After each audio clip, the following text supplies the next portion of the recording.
Now, exercise 3.6, question number 2. These are the in word problems. First of all, just read the question very carefully and change these word problems in the form of linear equations.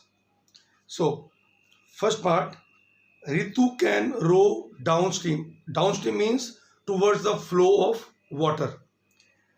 20 kilometers in 2 hours. And upstream means against the flow. Find her speed of rowing in still water and the speed of current. So how to start this? Let the speed of rowing in still water be x kilometre per our. Okay, मान लेते हैं वो रुके हुए पानी में x की speed से रोइंग करती है, बोटिंग करती है मान लो.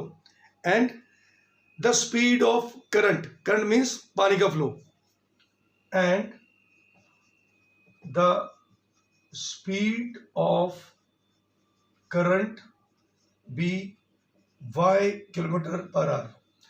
बेटा एक चीज याद रखना, इसमें इन दोनों में कौन सी चीज बड़ी होगी ये पहले अपने दिमाग में होना चाहिए. क्यों? देखिए बेटा, बिकॉज जब हम करेंगे down stream towards the flow तब ये दोनों स्पीड्स ऐड होती हैं. फिर तो कोई बात नहीं, चाहे आप x प्लस वाई लिखो या y प्लस एक्स लिखो. बट अगर होता है upstream means against the flow, तो उसमें हमने क्या ध्यान रखना है कि हमेशा स्पीड ऑफ बोट में से स्पीड ऑफ स्ट्रीम माइनस करेंगे. क्योंकि अगर आपकी स्पीड ऑफ बोट कम होती है तब कभी आप अगेंस्ट द फ्लो तो जा ही नहीं पाओगे. तो ये अपने दिमाग में लेके चलना है कि हमेशा हमने स्पीड ऑफ रोइंग या स्पीड ऑफ बोटिंग को हमने हमेशा ज्यादा मानना है. तो मतलब जब हम अपस्ट्रीम करेंगे तो हम x माइनस वाई करेंगे, y माइनस एक्स नहीं करेंगे. क्योंकि y माइनस एक्स मतलब कि करंट की फ्लो ज्यादा है, करंट मतलब पानी का फ्लो ज्यादा है, और जब पानी का फ्लो अगर ज्यादा होगा तो कभी भी हम बोटिंग कर ही नहीं पाएंगे. Understand? So therefore speed of rowing downstream means towards the flow क्या हो जाएगा? x plus y kilometer per hour. And speed of rowing upstream मतलब अगेंस्ट द फ्लो, पानी ऐसे जा रहा है, बोटिंग ऊपर की तरफ हो रही है, वो क्या हो जाएगा? x minus y. ठीक है, यहां पर गलती मत करना, y माइनस एक्स लिखोगे तो गलत होगा, क्योंकि y अगर ज्यादा हुआ फिर तो बोटिंग हो ही नहीं पाएगी अगेंस्ट द फ्लो. ठीक है, अब फर्स्ट कंडीशन क्या है? अकॉर्डिंग टू फर्स्ट कंडीशन,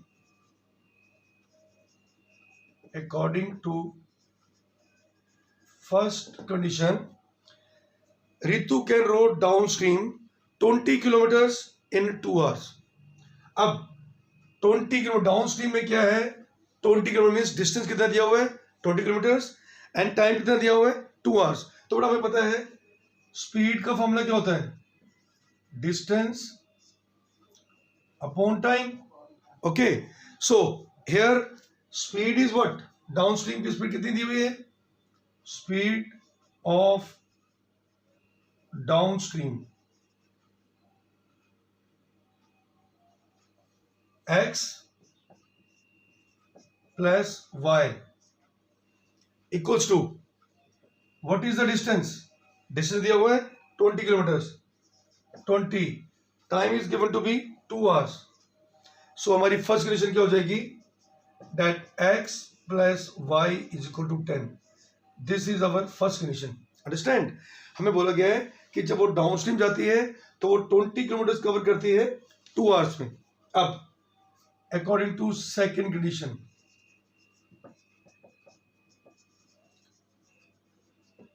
इसमें क्या दिया हुआ है? That speed of rowing upstream means against the flow, वो कितना दिया हुआ है, that is given to be, वही सेम फॉर्मूला तो वही रहेगा स्पीड का, डिस्टेंस अपॉन टाइम। अब यहां पर कितना दिया है, upstream 4 kilometre in 2 hours, so means अब स्पीड ऑफ अपस्ट्रीम कितनी थी, x minus y, 4 kilometre means distance is 4 kilometre in 2 hours. So हमारी इक्वेशन क्या बन जाएगी, x minus y is equal to 2। This is our second condition, understand. अब how to solve this, x plus x minus y है, just add them,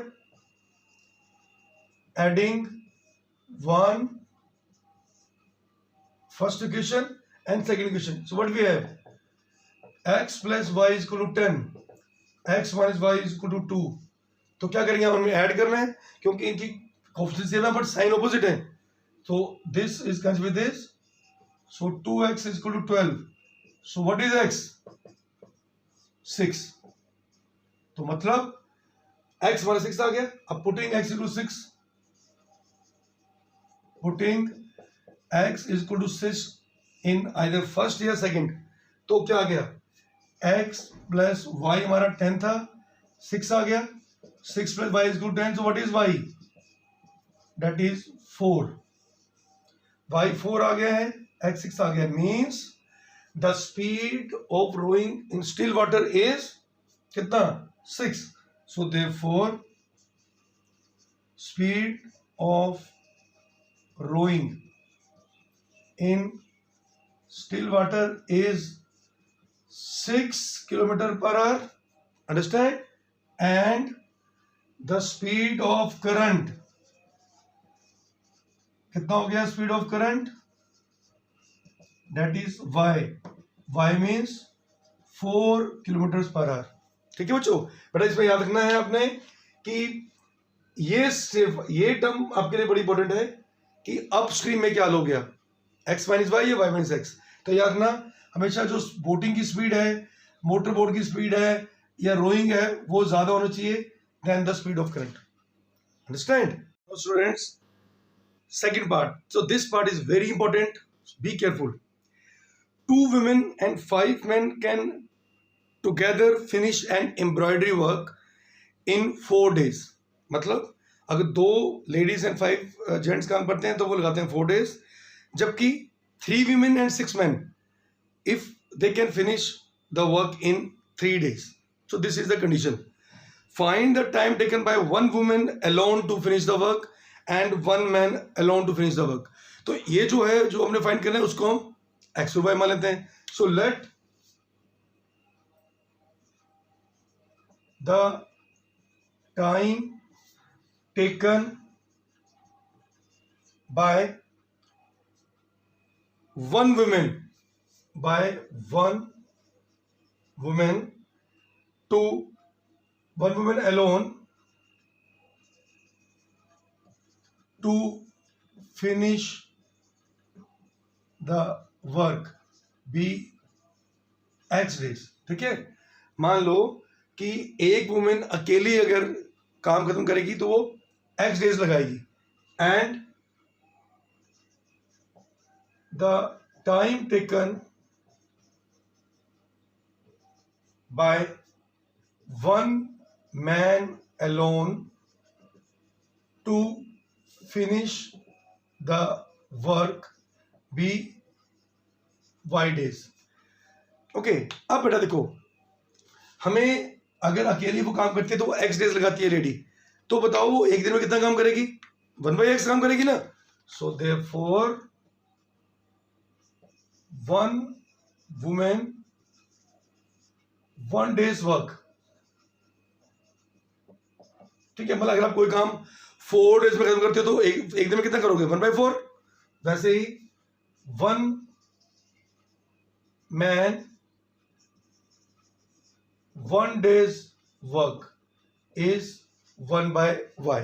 अब देखो, अगर एक आदमी एक दिन में इतना काम खत्म करता है तो हमारी फर्स्ट क्वेश्चन क्या दी थी कि 2 women and 5 men finish the work in 4 days। हम इसको 1 डे में वर्क में चेंज कर रहे हैं। ठीक है, so according to first condition, बेटा यहां पर ध्यान रखना क्या दिया हमें, दैट द 2 women तो टू वुमेन अगर काम करिए तो एक वुमेन एक दिन में कितना करेगी? 1/2, ठीक है। सो क्या हो जाएगा? 1 वुमेन 1/x है तो 2 वुमेन कितना हो जाएगा? 2/x, इतना काम करेंगे एक दिन में। वैसे ही 5 मैन, अब एक आदमी एक दिन में 1/5 काम करता है, तो बताओ 5 आदमी एक दिन में कितना करेंगे? 5/y, ये हो गया 5/y, but they finish the work in 4 days। तो यहां पर हमने काम किया है किसमें कन्वर्ट?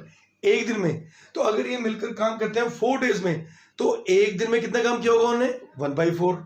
सो मीन्स याद रखना ये क्वेश्चन इंपॉर्टेंट क्यों है?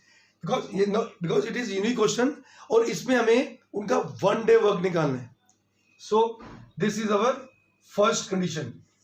जैसे हमारी क्वेश्चन नंबर फर्स्ट का फर्स्ट पार्ट था ना 1/, की फॉर्म में, वैसे ही है। अब according to second condition,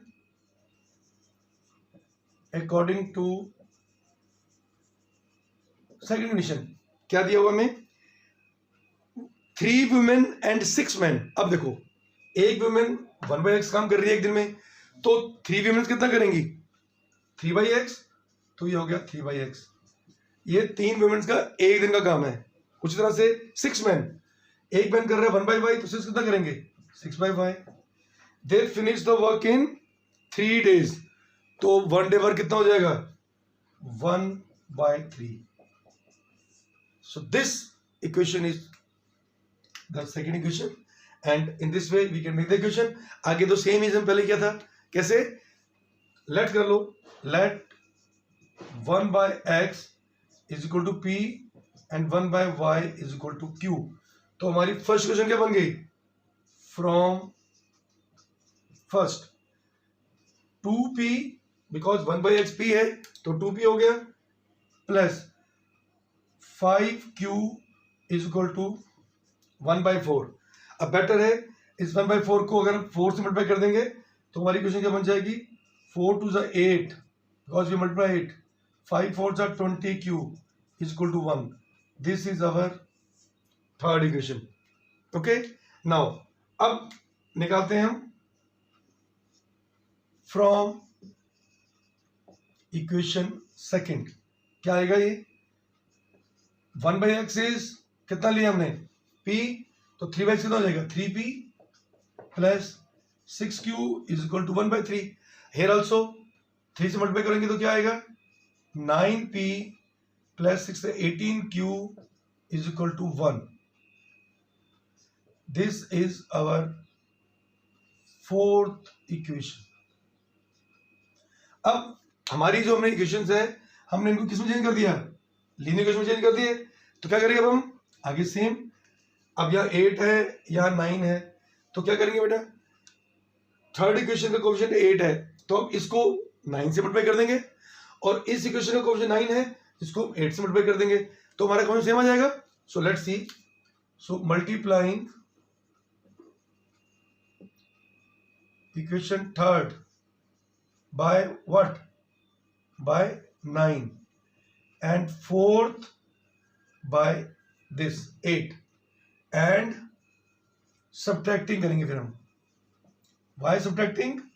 Because both the signs are same. Fourth from third, fourth से थर्ड को अब माइनस कर देंगे। So now what to do now? First 9 8s are 72, 72p, फिर 9 2s are 18, 180q is equal to 9। ठीक है, अब इसको हम 8 से मल्टीप्लाई करेंगे। 8 9s are 72। Okay, now 18 into 8 is 144 into 8। Okay, so अब आगे now we have to subtract the things. Subtract कर दो, ये से कट जाएगा। सो 180 माइनस 144 कितना हो गया? 36q, because we have to subtract this, plus का माइनस बन गया था। ओके, देन 9 माइनस 8 इज 1, तो बच्चों q कितना आ गया? 1/36। ये हमारी q की वैल्यू आ गई। अब putting Q in either third or fourth. Putting Q is equal to 1/36 in third. ये क्या दिया 8P प्लस 20Q. Q कितने दिए 1/36 इज 1 है ना, क्योंकि हमने ये प्रूव करी थी. अब सॉल्व करेंगे इसको. So what we get 8P is equal to 1. 20/36 को वहां लेके जाएंगे तो कितना हो जाएगा -20/36. सिंप्लीफाई करेंगे इसको. So what you get 8P is equal to 36 minus 20/36. So 8P 36/20 is 16. अब इसको डिवाइड करेंगे. What you gate P is equal to 16/36 into 8. 8 2 जा ये आ गया 72. ओके. सो 18 because 2 18 जा 36. ओके स्टूडेंट्स, देखो बेटा 8 1 जा 8, 8 2 जा 16, 2 1 जा 2, 2 18 36. ये आ गया. सो इस तरह से अब हम करेंगे क्योंकि हमको पता है 1/x p था. तो since 1/x is equal to p, so p दिया 1/18, तो मतलब x कितना निकल गया 18 निकल गया. हमें एक्चुअली निकालना तो x ही है ना. एंड 1/y कितना दिया था q. And what is the value of q, कितनी आती वैल्यू q की 1/36. सो स्टूडेंट्स इस तरह से y की वैल्यू आ गई 36. सो अब ये क्या हो गया.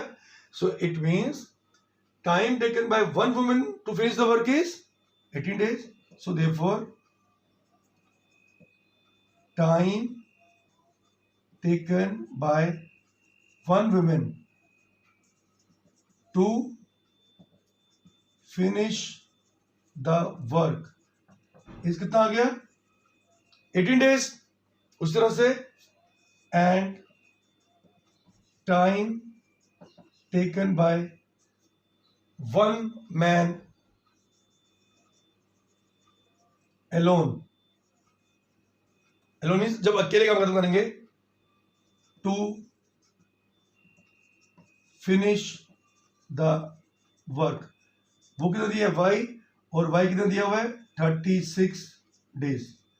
सो स्टूडेंट्स इस तरह से हमने ये निकाल दिया कि एक वुमेन अगर एम्ब्रॉयडरी वर्क करती है पूरा कंप्लीट, वो लगाती है 18 days. और अगर वन मैन ने पूरा काम कंप्लीट करना है तो वो काम को खत्म करेगा 36 days में. Understand. Now question number second third part. Roohi travels. No बेटा again this question very important. Roohi travels 300 kilometers to her home partially by train and partially by bus. कुछ डिस्टेंस ट्रेन से कुछ बस से, ये नहीं पता मैं कितना कितना उसने कवर किया है. So she takes 4 hours if she travels 60 kilometer by train and remaining by bus. तो सोचो 300 किलोमीटर में से अगर उसने 60 किलोमीटर ट्रेन से किया होगा तो बाकी कितना बच गया 300 minus 60 means 240. And if she travel 100 kilometer by train and remaining by bus, तो अगर 100 ट्रेन से किया होगा तो बस से कितना बच गया 200 बच गया, क्योंकि टोटल डिस्टेंस तो सेम ही है उसका 300. Then she takes 10 minutes longer. मतलब अगर पहले वो लगा रही थी 4 घंटे तो अब 10 minutes उससे थोड़ा ज्यादा लगाएगी. ठीक है, यानी पहले 4 hours था, 4 hours 10 minutes. Find the speed of the train and the bus separately. So इन्हीं को हम लेट कर लेंगे. So late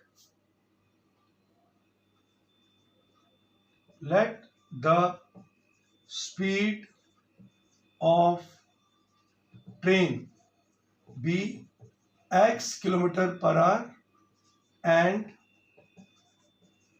the speed of bus be y km/h. ये हमें लेट करना है. ठीक है, अब distance covered is equal to कितना दिया हुआ है 300 kilometers. जो टोटल डिस्टेंस कवर किया वो 300 की है. कितना कितना है वो हमें पता नहीं है. ठीक है. नाउ अब what is the first condition. आपको याद रखना बेटा इसमें रिलेशन क्या है, स्पीड डिस्टेंस और टाइम की, स्पीड हमें दिया हुआ है, टाइम हमें दिया हुआ है, तो डिस्टेंस हम निकालेंगे, वो पार्शियल दिया हमें। तो देखो बेटा कैसे होगा, अकॉर्डिंग टू फर्स्ट कंडीशन, जो पहली कंडीशन में क्या दिया हुआ है, if she travels 60 kilometer by train. अब देखो बेटा हमें टाइम का रिलेशन दिया है, अब बताओ what is the formula of speed, speed is equal to distance upon time. तो what is the relation for time, time हो जाएगा डिस्टेंस अपॉन स्पीड। तो हमें टाइम हमें दिया है 4 आवर्स, तो वो किसकी इक्वल होगा, वो होगा डिस्टेंस अपॉन स्पीड। अब देखिए पहला इज फॉर ट्रेन, और ये दिया हुआ किसका, बस का। अब ट्रेन में उसने कितना किया, she takes 4 hours if she travel 60 kilometer by train. तो ट्रेन के लिए कितना दिया, 60 किलोमीटर, डिस्टेंस हो गया, स्पीड कितनी थी ट्रेन की, x। तो इतना टाइम उसने लगाया ट्रेन में। रिमेनिंग बाय बस, अब टोटल डिस्टेंस 300 था, अगर वो 60 किलोमीटर ट्रेन में चलेगी, कितना बाकी बच गया, 240 बच गया। तो उसने बस में जब 240 कवर किया with the speed of y, तो उसका टाइम कितना लग गया, 240/y। लेकिन जो टोटल टाइम कितना दिया है दोनों में मिलाकर, उसने दिया है 4 hours, so this must be equal to 4। I hope students you understand this. ये आ गई हमारी फर्स्ट लिस्ट।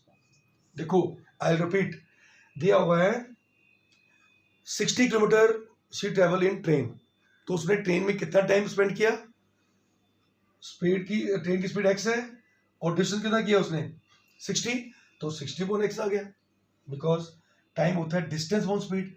बाकी डिस्टेंस कितना बच गया बस के लिए, 240 बच गया, तो 240/y। तो this time plus this time is equal to 4। ये आ गई हमारी फर्स्ट कंडीशन। नाउ अब according to second condition, according to second condition क्या दिया हुआ है, if she travel 100 kilometer by train. तो क्या हो गया, अब ट्रेन में उसने कितना टाइम लगाया, 100, स्पीड कितनी ट्रेन की x, तो इतना टाइम उसने ट्रेन में लगा दिया, प्लस रिमेनिंग बाय बस, बस में कितना लगाया उसने, बस की स्पीड y है, तो रिमेनिंग डिस्टेंस कितना बच गया होगा, 300 में से 100 ले लिया, 200 बच गया। So this is the time taken during bus and this is the time spend during train. But then क्या है, शी टेक्स 10 मिनट्स लॉन्गर, मतलब पहले से 10 मिनट ज्यादा। पहले कितना था 4 आवर्स, तो 4 आवर्स प्लस 10 मिनट्स। तो देखो यहाँ बाकी सब कुछ आवर्स में दिया, तो मीन्स हमको इस मिनट्स को भी किसमें चेंज करना है, आवर्स में।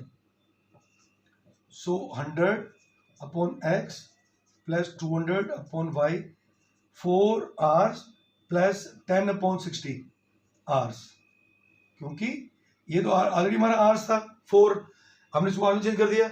सो कितना आएगा, कट गया 6, 24 प्लस 1, तो आ गया 25/6। सो स्टूडेंट्स इस तरह से हमारी सेकंड इक्वेशन ये आ गई।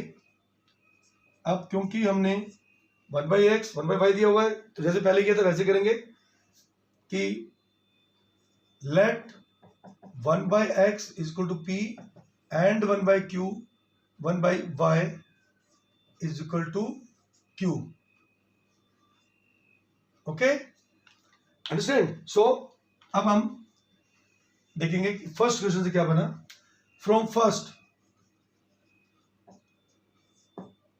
60/x 1/x p दिया हुआ, तो कितना हो गया है 60p, 240/y कितना हो गया 240y 1/y क्योंकि इक्वल है, इज इक्वल टू कितना आ गया हमारा 4। This is our third equation. And from second, ये हमारी सेकंड इक्वेशन है, यहां कितना दिया आपका 100/x, तो कितना हो गया ये 100p, 200/y कितना हो गया 200q इज इक्वल टू 25/6। अब बाई क्रॉस मल्टीप्लाई, क्योंकि हम कोशिश करेंगे कि हमारा जो कोफिशिएंट है वो किस में रहे, होल नंबर्स में रहे। तो 6 × 100 600p, 6 to the 12 1200q is equal to 25। So students, इस तरह से हमारी लीनियर इक्वेशन में हमने चेंज कर दिया। अब देखिए, हमने कोएफिशिएंट सेम करने हैं, तो देखो ये 60 है, ये दिया हुआ 600, तो क्या हो मतलब उसका कि हम अगर इसको 10 से मल्टीप्लाई करेंगे तो ये कितना बन जाएगा, 600 हो गया। सो एक्चुअली क्या है हमारा, हमारे कोएफिशिएंट्स हमको सेम करने हैं। So what we do, in multiplying, याद रखना बच्चे इसको, it is very important, you have to multiplying the equation third is what, this one. किससे करेंगे इसको, we have to multiply it by third by 10, तो ये 600 आ गया। इसको मल्टीप्लाई करने की जरूरत नहीं, ये ऑलरेडी 600 है। And subtracting fourth from third. So what the equation we get, 60 into 10, 600p, 2400q is equal to 40। ये कितना आ गया, 600p plus 1200q is equal to 25। अब हमने क्या करना है, subtract करना है। So change the signs। This is what, 1200q, because 2400 minus 1200 is this, 40 minus 25 is 15। So what is q, q is 15 by 1200। now divide करेंगे इसको। so 5 3 is 15, 5 2 40, 3 80, तो कितना आ गया, q comes to be 1 by 80। now putting q is equal to 1 by 80, where either in third or in fourth। so putting 1 by 80, that is q, in equation third, so कितना आ गया, 60p, 240q, q कितना है दिया हुआ 1 by 80 is equal to 4। so 0 is cancelled with 0, 8 3 is 24, तो कितना आ गया, 60p is equal to 4 minus 3, तो what is p, 1 by 60। so अब हमने क्या लेट किया था, we let 1 by x कितना दिया हमें, p दिया है, तो इन दोनों की वैल्यू से हम x और y की वैल्यू निकालेंगे। तो since 1 by x is equal to p, तो what is the value of p, 1 by 60। So students, x की वैल्यू कितनी आ गई आपकी, 60 आ गई, ठीक है बेटा, बिकॉज p हमें दिया था 1 by 60। अब आगे 1 by y कितना दिया है, q, and what is the value of q, q is 1 by 80, तो ये आ जाएगा 1 by 80। सो y की वैल्यू कितनी हो जाएगी, 80। तो मतलब क्या हो गया कि हमारी जो स्पीड ऑफ ट्रेन थी वो थी 60। so therefore speed of train is 60 kilometer per hour, ठीक है, क्योंकि वो दी हुई है x। And what is the speed of bus, and the speed of bus is equal to y, which is 80 kilometer per hour. So students, इस तरह से we can find out the speed of train and the speed of bus। okay students।